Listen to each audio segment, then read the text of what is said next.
এদিকে ভারতের প্রধানমন্ত্রী নরেন্দ্র মোদী 2 দিনের রাষ্ট্রীয় সফরে মস্কো গেছেন। রাশিয়া ও ইউক্রেনের মধ্যে যুদ্ধ শুরু হওয়ার পর এই প্রথম মস্কো গেলেন ভারতের সরকার প্রধান। পশ্চিমাদের আপত্তি উপেক্ষা করে এই সফর করায় বিশ্বের কূটনৈতিক মহলও এই সফরের দিকে সতর্ক নজর রাখছে। রাশিয়ার সাথে ভারতের বাণিজ্য ভারসাম্যহীনতা ঠিক করা এবং ইউক্রেন যুদ্ধে বিভ্রান্ত হওয়া ভারতীয়দের মুক্তি নিশ্চিত করা মোদীর আলোচনার অগ্রাধিকারে থাকবে বলে মনে করছেন বিশ্লেষকরা।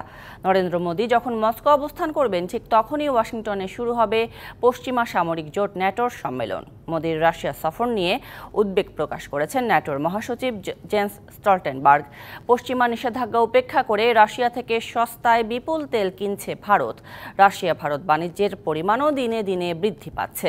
ভারতের পররাষ্ট্র সচিব বিনয় মোহন কোয়াত্রা জানিয়েছেন, কয়েক বছর ধরেই রুশ ভারত সম্পর্ক অন্য উচ্চতায় গেছে এবং দুই দেশ স্থির করেছে তাদের নেতারা প্রতি বছরই শীর্ষ সম্মেলনে মিলিত হবেন।